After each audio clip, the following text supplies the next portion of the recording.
Auto insurance can all seem the same until it comes time to use it. So don't get stuck paying more for less coverage. Switch to USAA Auto Insurance and you could start saving money in no time. Get a quote today. Restrictions apply. Here at the Almond Joy Factory, where tropical vibes abound, we use soft, fresh-tasting coconut. The crunchiest almonds and delicious chocolate candy. Ah, but do you know what our most important ingredient is? Sometimes you feel like a nut. Sometimes you don't. Almond Joy's got nuts and something even way better than that. Yes, Almond Joy is made with almonds and joy.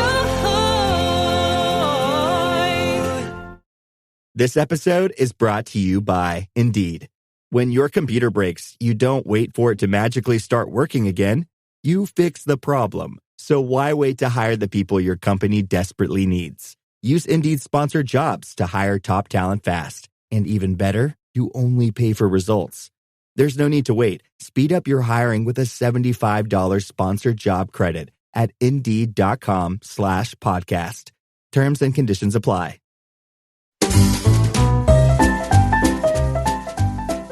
You're listening to the Animation Addicts Podcast with the Rotoscopers, episode 338, Pinocchio, 2022, The Helper Puppet.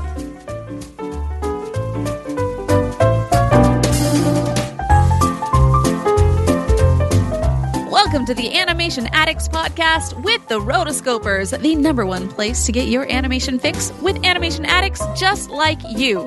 Each episode, we dive into the wonderful world of animation featuring Disney, DreamWorks, Pixar, and everything in between. From hilarious discussions and movie reviews to interviews with industry insiders, this show's mission is to brighten your day through our love of animation. So hop on your nerdy couch, grab some snacks, and get ready to hang out with your animation besties because it's time to dive into today's episode. Hey there, Animation Addicts. I'm Morgan Stradling. And I'm Chelsea Robson. We are back again. We are continuing our Disney Plus live-action remake series. It's so exciting. It's been something. It has been something. Eventually, we're gonna have to do all the other live-action remakes that were not put on Disney Plus. So we're talking Cinderella, Beauty and the Beast. See, Cinderella, I'm totally good for. Did we never do Cinderella? I don't know if we ever did it on the actual podcast. No. I would be totally That is an example of a remake done right. Yes. And I feel like after we do all of these, Mulan, Aladdin, whatever, we got to do Cinderella and just talk about, okay, here's why this one stands out and here's why this one is so good compared to all the other ones that we've done. And we are doing one of those other ones today. Like I said, we are doing Pinocchio. This was released in 2022. Now, Chelsea, before we get started and do all of our stuff, I feel like this movie just came out. It really does feel like yesterday, but I don't know. Post-pandemic, I just can't. I don't even know what year it is time? now. Yeah, what is time? I would gladly take back 2 years of my life if I could. So same. All right, so let's dive right into it. Imagine what's possible when learning doesn't get in the way of life. At Capella University, our game-changing FlexPath learning format lets you set your own deadlines so you can learn at a time and pace that works for you. It's an education you can tailor to your schedule. That means you don't have to put your life on hold to pursue your professional goals. Instead, enjoy learning your way and earn your degree without missing a beat. A different future is closer than you think with Capella University. Learn more at capella.edu. I can say to my new Samsung Galaxy S25 Ultra, hey, find a keto-friendly restaurant nearby and text it to Beth and Steve. And it does without me lifting a finger, so I can get in more squats anywhere I can. 1, 2, 3. Will that be cash or credit? Credit. 4. Galaxy S25 Ultra, the AI companion that does the heavy lifting so you can do you. Get yours at Samsung.com. Compatible with select apps. Requires Google Gemini account. Results may vary based on input. Check responses for accuracy. This episode is brought to you by Walmart. New beauty is in bloom at Walmart, and it's all about springtime radiance. From Drybar, Tula Skincare, and hundreds more available online, Walmart has the premium brands you want and this season's on-trend products for flawless, glossy hair and hydrated skin. Big name beauty brands? Check. The things you love? Check. Find trending spring beauty and all you need to look and feel gorgeous at Walmart, on app and online. So before we get started, let's talk about some basic information about this film. The release date was September 8th, 2022. Production studios, Walt Disney Pictures, Depth of Field, and Image Movers. Distributor, Disney Plus exclusively. Ooh. Director, Robert Zemeckis. Screenwriter was Robert Zemeckis with Chris Weitz, I definitely know that name because he directed New Moon. Ooh. Composer, Alan Silvestri. Budget, supposedly $150 million. Estimated. Box office, I have nothing, but Chelsea came in and threw in $33,000. That's what IMDb said, so I was like, all right, we'll go with it. It was released somewhere and earned a wee bit of money. Wee bit being the key phrase. $5. From now on, if we don't have a box office, we're just going to put $5. $5. I love it. There was one person in a saturated market that went on $5 Tuesdays and saw the movie. Exactly. All right. So like we said, we are in the Disney Plus era. And so this was a big shift for the Walt Disney Company, where instead they really got on a roll with these live action remakes. They had a lot of success with Cinderella, Maleficent. Obviously the one that started this all was Alice in Wonderland. Then it snowballed into Aladdin, Beauty and the Beast. But then Disney Plus came around and they thought, we need content for this platform that we're doing. It's not enough to just have your back catalog easy at your fingertips for anyone to subscribe to and have access to. That was not enough for Mr. Iger. No. And so it's like, no, we have to make this basically like its own station, as if this were ABC or whatever. And so we're constantly coming out with new films and TV shows, shorts, a lot of content to put on Disney Plus. As a result, in my opinion, that a lot of these live action remakes that were maybe in development, remember there was a time, this was years ago, like 2018, 2017, where there was a list of announced live action remakes, and it was like 18 had been announced. That was ridiculous. Do you remember that? I mean, I a lot of those have come to be. I do. But it was crazy because everything was getting a live action remake. And so these were already kind of in the works. They'd already been announced. Obviously they knew that Disney Plus was coming. And so we don't know where things got shifted and moved or which ones were exclusively there.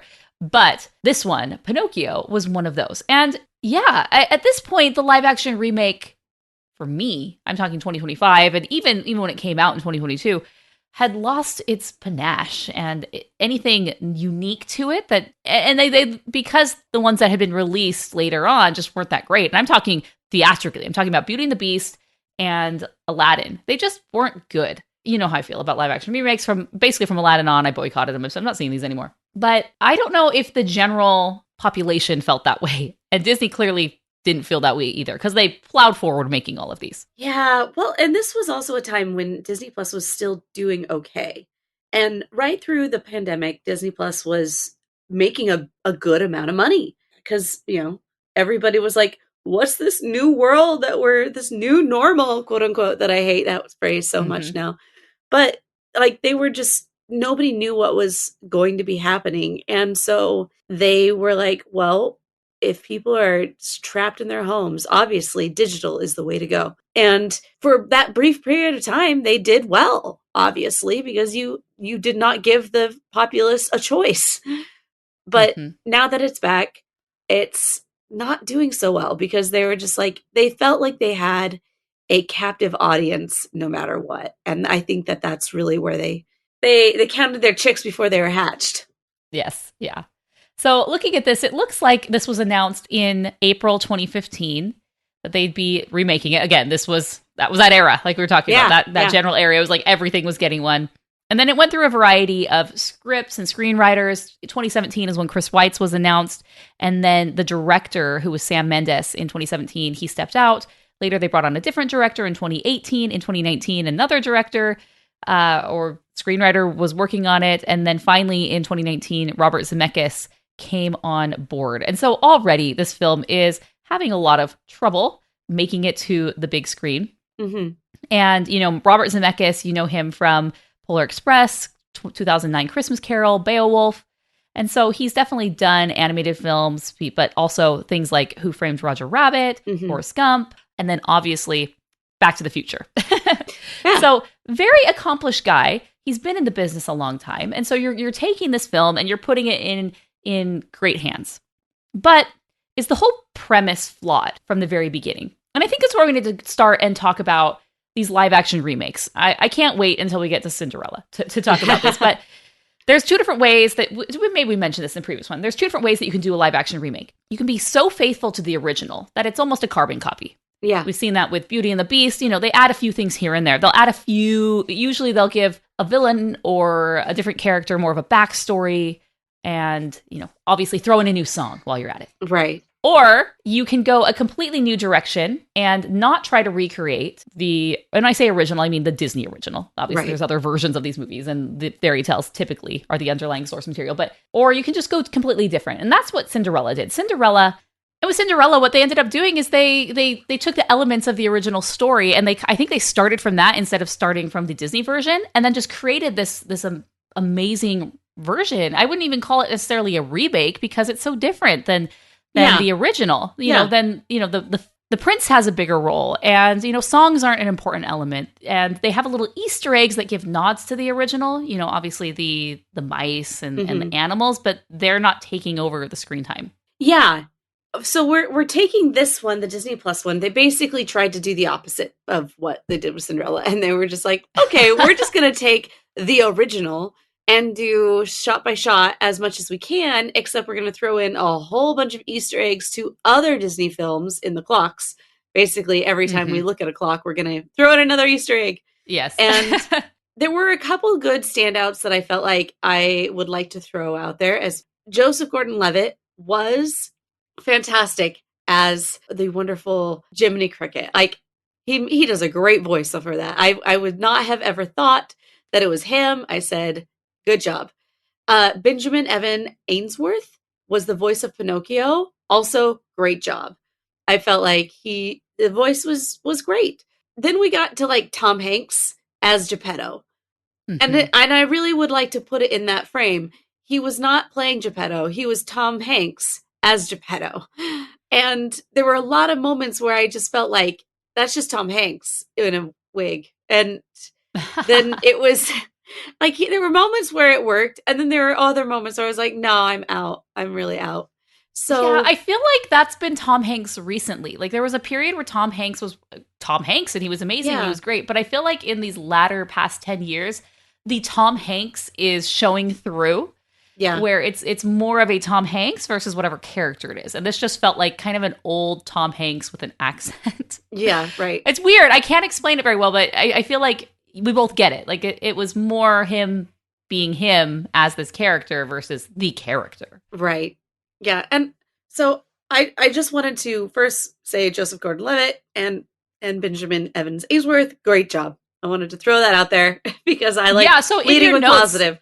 When I was getting ready for this, we have our note document where we just kind of write things. Usually when we watch the film, we just write down a few notes so we can, spark our memory when we're talking about it. And you wrote, not once would I have guessed it was him. Good job. And I was sitting there, and about 30 minutes into it, I was like, what character is he? Who is he? And immediately my mind went to Stromboli, because I don't know why. I just thought maybe he was playing Stromboli. And so then finally I looked it up, and I was like, I don't see him in Stromboli. Who character could he be? And I didn't sit and ponder all the characters very long. I just jumped to Wikipedia to get my answer. And it was Jiminy Cricket. And I thought, oh, okay, interesting. Now, Jiminy Cricket I thought was very annoying. There's the opening Disney logo where, the Tinkerbell flies across the castle. And he starts, during the musical cue for that, he starts singing. And I thought, oh no, why are you doing this? And then he goes into his obnoxious opening diatribe monologue. I'm like, oh, like you're being silly, are you? That's what we're gonna do. The fourth wall a couple times. Yeah, it's already. Breaking the fourth wall really bothers me unless it's done expertly. Yeah. And like within the first two sentences, you're breaking the fourth wall. Well, I don't know. Him talking to the camera is fine, but him like referencing, like then you go the extra level of like really referencing the fourth wall. Yeah, I don't know. It just. I struggled with that from the beginning. I was like, shucks, okay. I really went into this. I have an open heart, and I want to. I know what I've read about this, but maybe all the people are wrong. And then that happened, and I thought, okay, here we go. Yeah, I feel like the main things that they were trying to do with this were recreate the original, but Well, first, I do also want to talk about the original for me. The original for me is not my favorite Disney movie. It is a masterpiece in artistic vision. It is a masterpiece as well as in doing what it wanted to do. Is the fairy tale itself is super dark. And so they did a good job of like making it very nightmare-ish, because you have these points where later on when the kids get turned into donkeys and all the things, you're just like, oh my gosh, like what is happening? And there were solid messages that the story tries to give. And I feel like this one also tried not to give any of them and almost did the opposite of the lessons that it was trying to give. So they remade it super close to the original, yet at the same time totally misses the mark. Yeah. All of the themes and the elements that make the original and stand out are stripped away. So the really heavy themes and life lessons that Pinocchio has to learn, a lot of the songs are just yada yada. Like we don't ever get a full version of When You Wish Upon a Star, right? Little Wooden Head, Give a Little Whistle. Like all of those are iconic to the original. The music, it's very simple. Yeah. But the only one to really get is I Got No Strings. And everything else is just like, he's humming this little tune as he's playing with Pinocchio or he's doing this and it struggles as a result. I don't know why they felt they needed to do this because they kind of like, let's cut these songs. But the thing is, those songs were important. It wasn't a song just for a song. They were character moments. Right. We get to see Pinocchio as a puppet, not alive, and Geppetto interacting with him for a long period of time, right? And instead, we just kind of get Geppetto mumbling to himself and talking to himself in a weird way. Yeah, no, he just seems like a crazy old man. We have a section on our document that talks about the different lessons and themes that I got out of this. And I just felt like, okay, the main thing is, one, blue fairies don't care about the consequences of somebody's wish as long as it comes from the right place.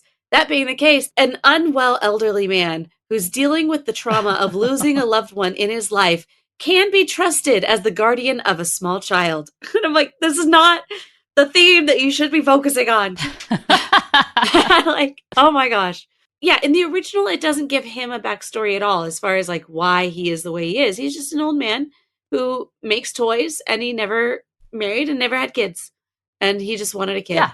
But he wasn't crazy. No. This man was elderly, unwell, and dealing with trauma. I did not appreciate that.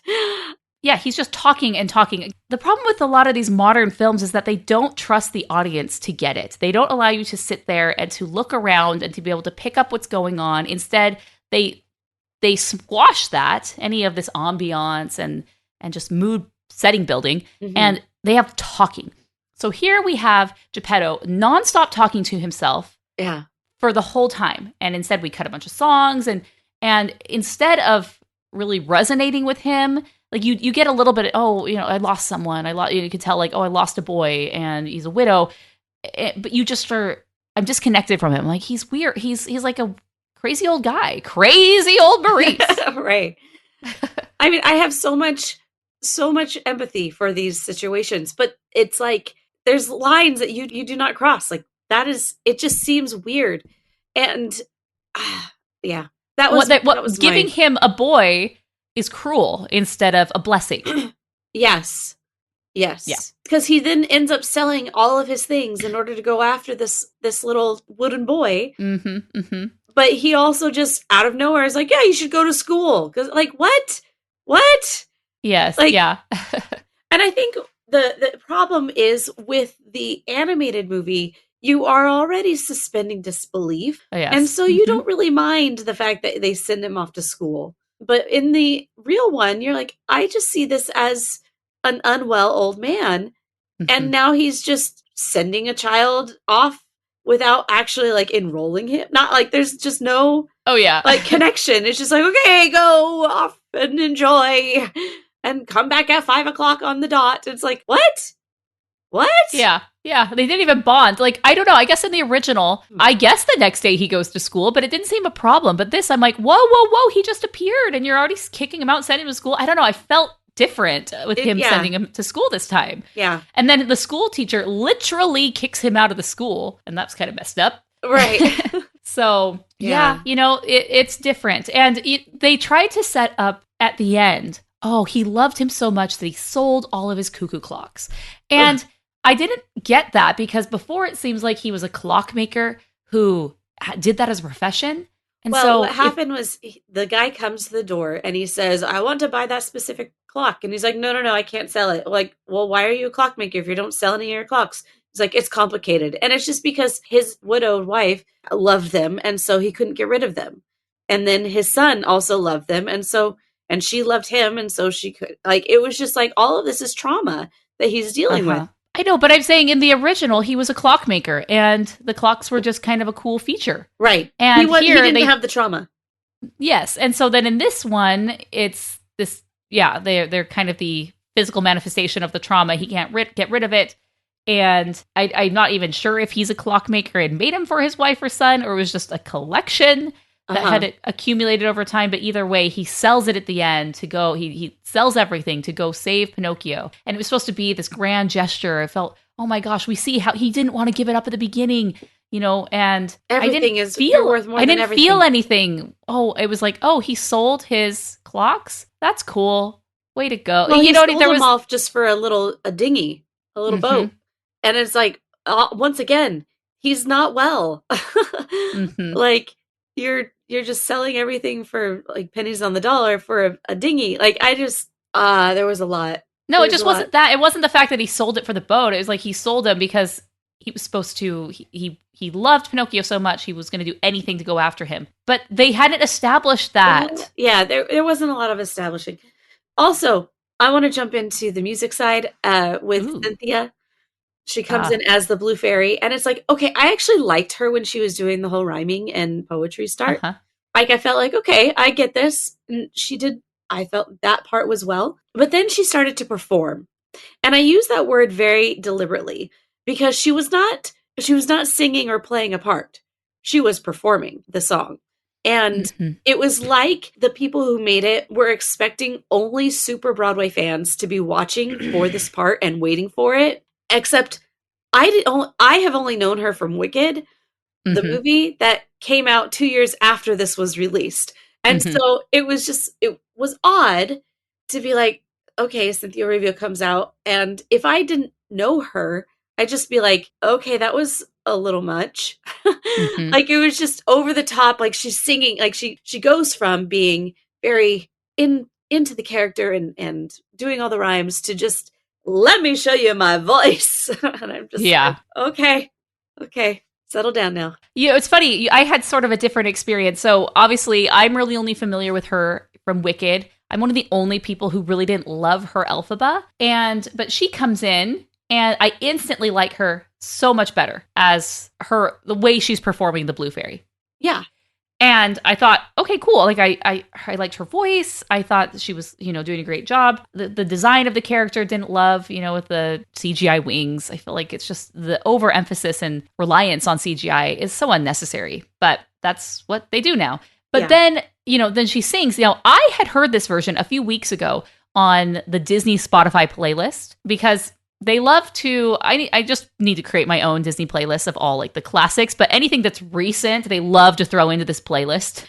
And so I hear this version of When You Wish Upon a Star. And I think, holy cow, this is amazing. Yeah. Because in my mind, I thought this was like an end credits number, like your R&B, but not R&B, obviously. Right. You know what I mean? When I say R&B remix, it's like the end credits, like the big ballad version. And here it's like very Broadway, very classical. And I'm like, wow, I actually really love this version because this song has been done so many times by Disney on so many different CDs, so many different, like every few years, like they bring the new Starlet in and they do it. But this was probably one of my favorite versions. But you're right. In the film, it doesn't work because it's just too much for the moment. This isn't a Broadway play in any way, shape, or form, but they bring in this Broadway actress and let her go at it. And it's fine, but it doesn't, like, it tonally, it's not matching the other elements of what's happening with the film. And that's a big thing. Like things aren't lining up and matching up, and they just have these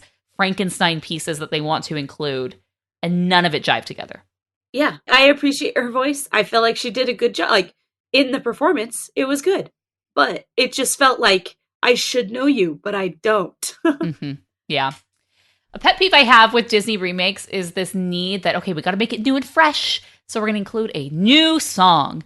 Majority of the time, the songs don't work for me because they can't match the style of the original. They either don't, sometimes they do. I mean, with like Aladdin, they bring back, Alan Menken. They bring the people back, but for some reason, it just, they go more modern and ballad over the top with it, and it just really takes me out. So I'm trying to think, are there any examples of a remake that added a song and it worked? You'd have to give me time to think about that. Well, one thing that I think of, if we're going to be talking about Cinderella, it's Lavender Blue.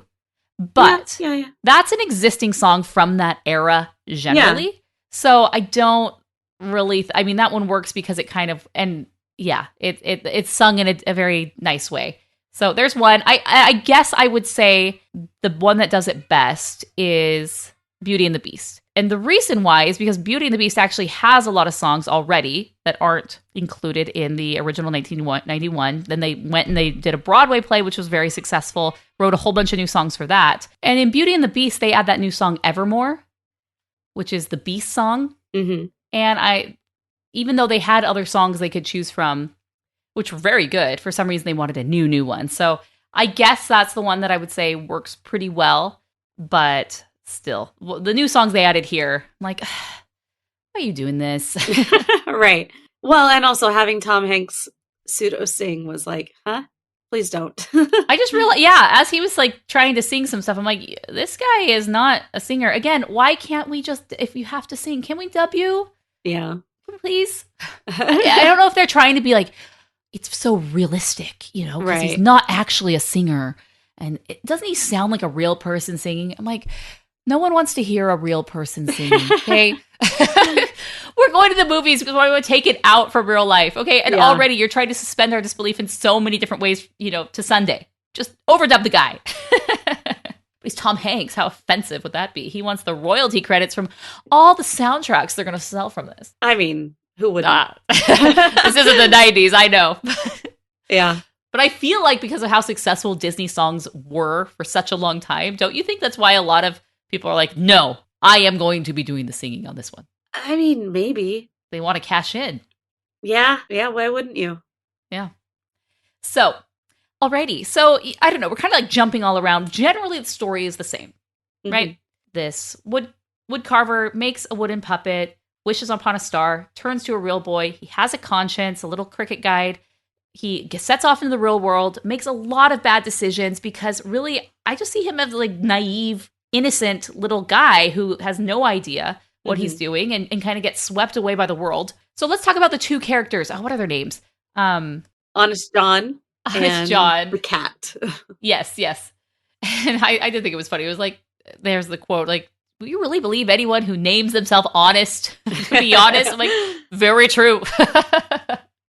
How did you like them? So we have Pinocchio. And so, okay, Pinocchio's design is so close to the original. Yeah, and it's almost too like, much. Yeah, it is. It's again, this is these Frankenstein pieces that they're putting in. It's like, okay, like we're gonna have all this realism with the terrible modern lighting of movies that they do now, where everything's dark and not well lit. And okay, so we have that. And then we have all these other realistic elements. And then we have this Pinocchio who's in these bright primary colors, very childlike with the red, yellow, blue.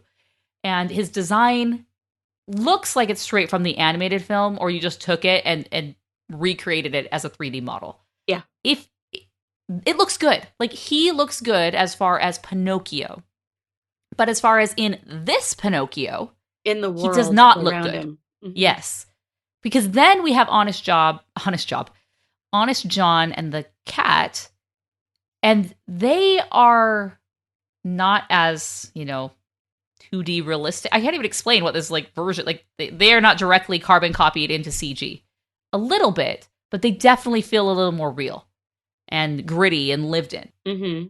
So I just felt like a disconnect from there. And then you have Jiminy Cricket, who there were liberties taken with his design. Like, he's not like a total crossover. Like, they updated his design a little bit. So I'm like, I don't know what they're doing here with all these different characters.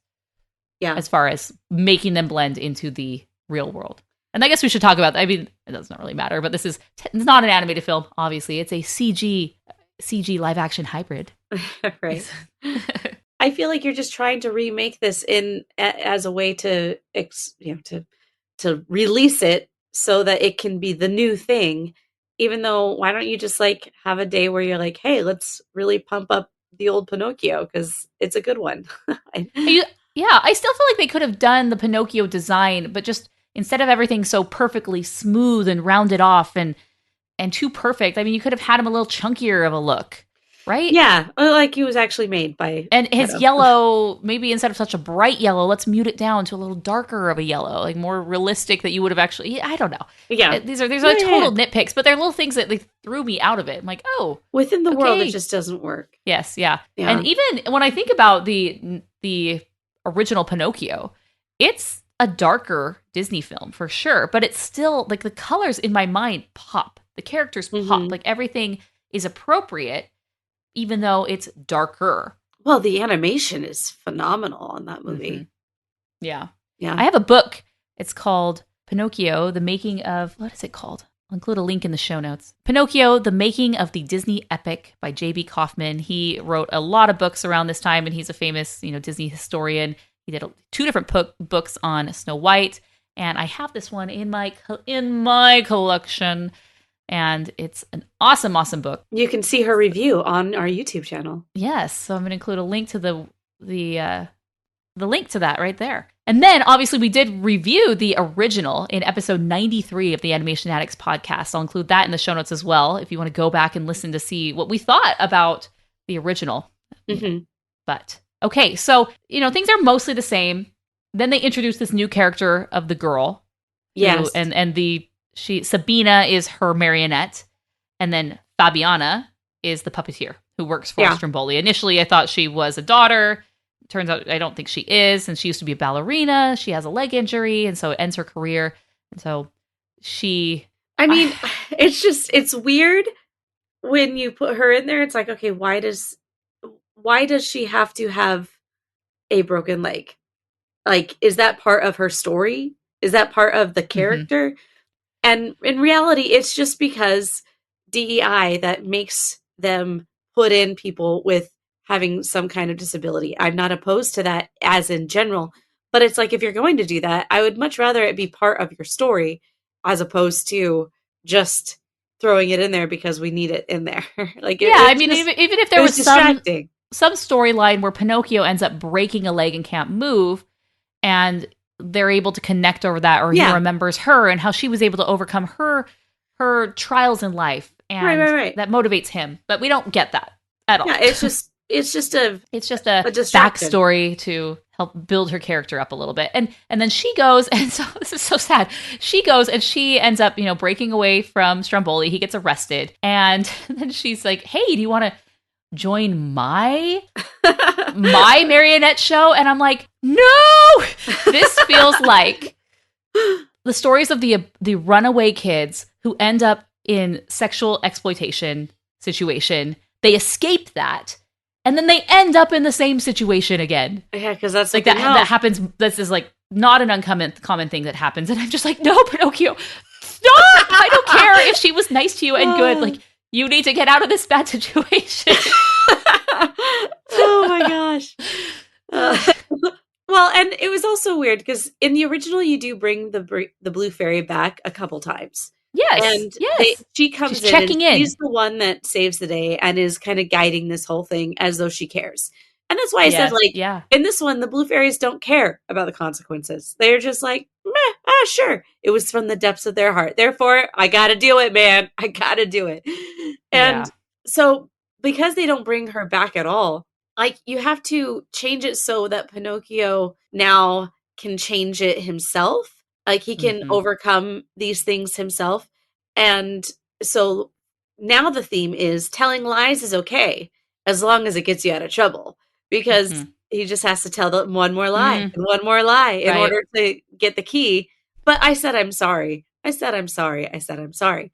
And it goes back to normal. And like, there was just a lot of it. That I'm just, when they take the blue fairy out, the accountability for his actions are gone. Yeah. You know, he was supposed to be a good boy, so that way he could get what he wanted in the end and become a real boy. And he was really gung-ho about that. And then he fails, as we all do in life. And I think this is sort of has an underlying Christian message, right? Of forgiveness and redemption and forgiveness again. And so she comes and she talks to him. You know, he's trapped in that little cage. And they have a moment, and he's able to truly be repentant and reflective about what he's done. Even though he was this innocent little boy who got into trouble and, things were out of his control, but then some things were, right? Mm-hmm. And so then they have that moment, and then he's able to be freed, and he tries again, and he messes up again with Pleasure Island, right? But the redemption arc is still there because we see him reflect on that and able to learn from his mistakes, even though he continues to make other mistakes, which is very real in life. So big missed opportunity that she doesn't come back around, and also that he doesn't turn back into a real boy. It was like, maybe he did. Right. That was the worst. Like, what was this all for? I was like, what the crap? And I just, that the whole idea is like the values that they're trying to push is that you don't need to change. Someone who wants to be better than who they are is not as good as someone who doesn't want you to ever change. So Geppetto can no longer want him to be a real boy because that would mean he was not perfect the way he was. And that would mean that he had unrealistic expectations of this wooden puppet. And it's just like, I feel like you don't understand the point of the story. I feel like you're not getting it.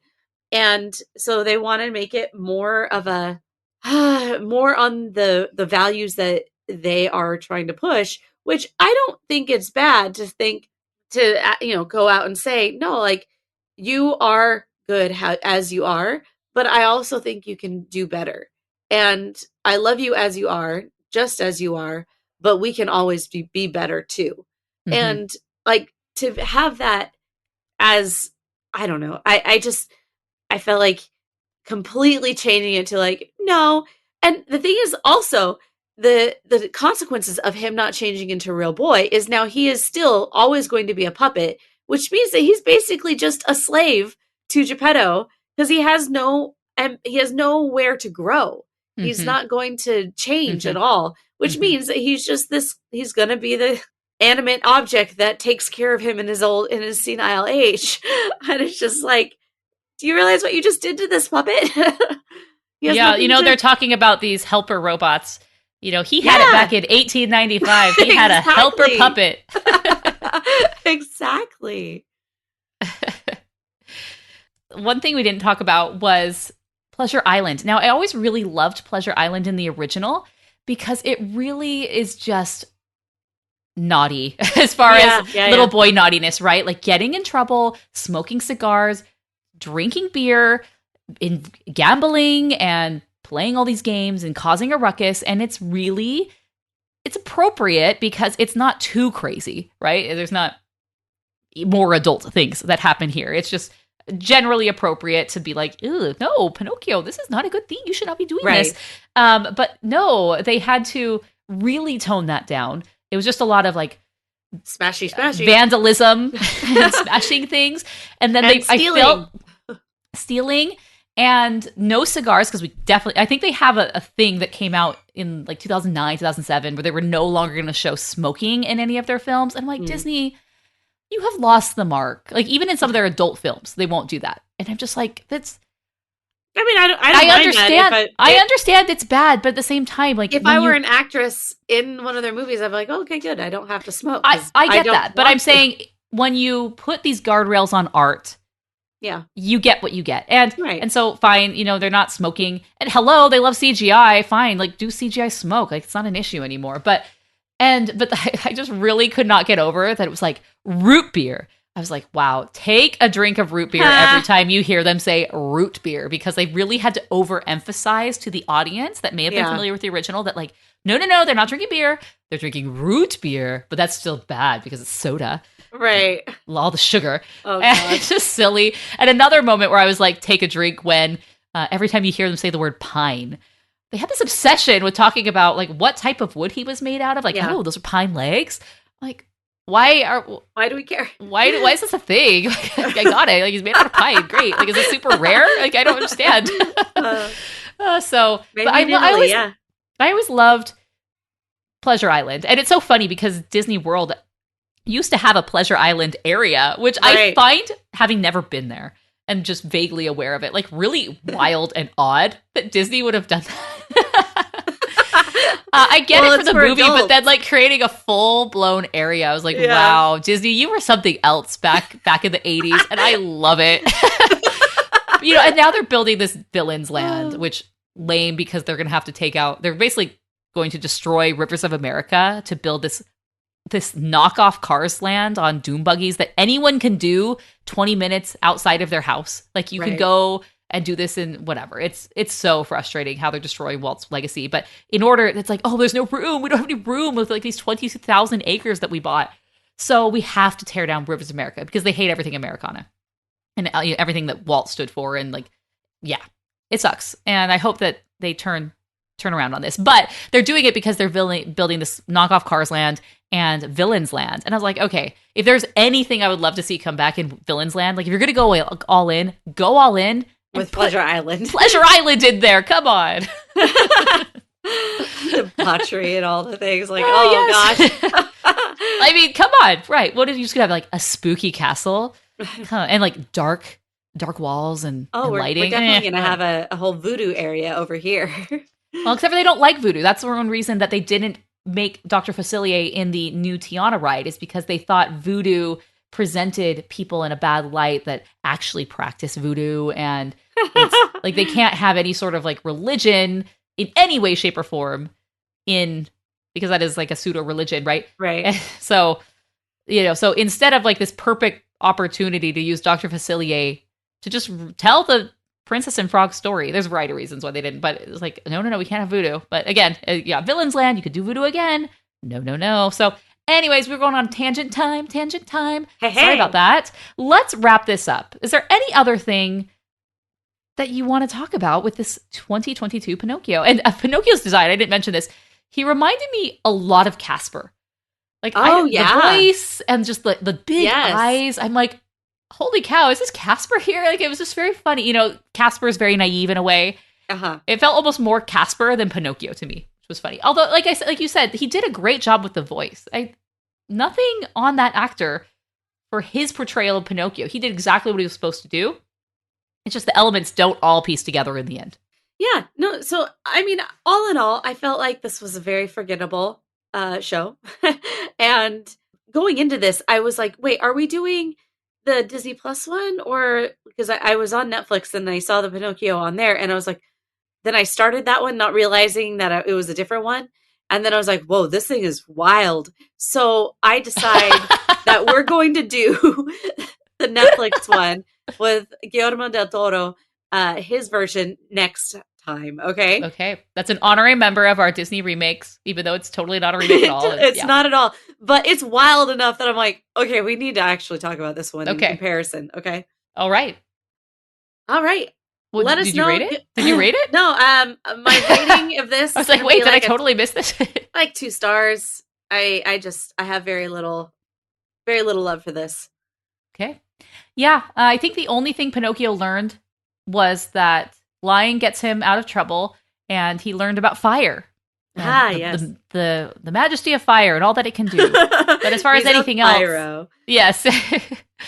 There was nothing there, and it's such a disappointment how they stripped all of the themes out of this film that really made it something special. The songs that created these character elements that you could build on the characters and really get to know them and understand them. And it's funny because I knew less about Geppetto in the original, but I connected so much more with him than this one, where they gave us more of a backstory, and I didn't care about him, and I was kind of weirded out by him. Like you said, he was just this kooky old Maurice. Always good for a laugh. Except for he wasn't. I didn't really laugh at him at all. It was just actually sad. Very sad and like worrisome. Yeah. So I'm going to give it 1.5 stars. 1, perhaps. Okay. It was so sad to me what this did. And it just really, again, it confirms the reason why I chose not to watch these in the first place. My life was better having not seen this. So thank you, Disney Plus.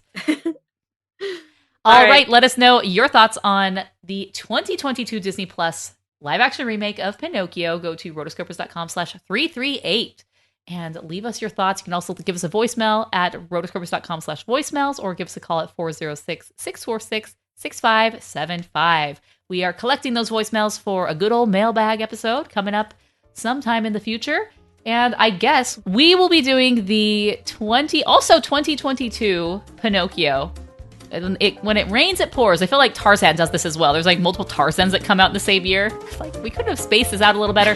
This one came out in November 9th, so just 2 months after the Disney Plus one, we get this Guillermo del Toro one, which is, according to Chelsea, it's a wild ride from what she saw.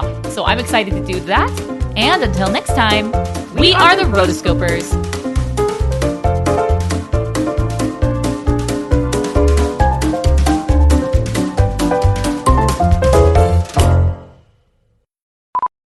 I had this thing where I woke up, we went to Mexico, and one of the nights I woke up in the middle of the night and had, the dagger in the throat, and I was like, oh no. But by the time I woke up, it was better, and then the rest of the day it was fine. But now, the days after, you have the residual phlegm in the throat. Oh, yeah. So I was like, that was really strange. I'm glad my body just kicked that out super quick. I'm really glad, too, because that was miserable for me. I'm so sorry. But I mean, at least you were able to figure it out. My body knew what to do. Thank you, body. Haven't failed me today. I'm sorry. I have a very, very difficult 4-year-old who must have things in order. Like, he has his routines. He likes it that way. Part of his routine is that we make protein shakes every morning. And he has to push the button. Well, he was asleep when we got started. So I made the shakes for him. And had them all poured and ready to go. Wake up, grab your shake. And I have Mickey Mouse on in the other room. No. He came in screaming that he didn't push the button. Okay. You've been listening to the Animation Addicts Podcast. If you enjoyed this episode, don't forget to subscribe and be sure to leave us a 5-star review. We're available on Apple Podcasts, Spotify, and wherever you listen to podcasts. And if you want to help spread the word, be sure to share the podcast with your friends on social media. Just don't forget to tag us at Rotoscopers on Instagram and use the hashtag Animation Addicts. For all the links and full show notes for this episode, go to rotoscopers.com/podcast. Now, if you still can't get enough for your animation fix, be sure to subscribe to us on YouTube and visit rotoscopers.com for more animation news, reviews, and interviews. Thanks for listening.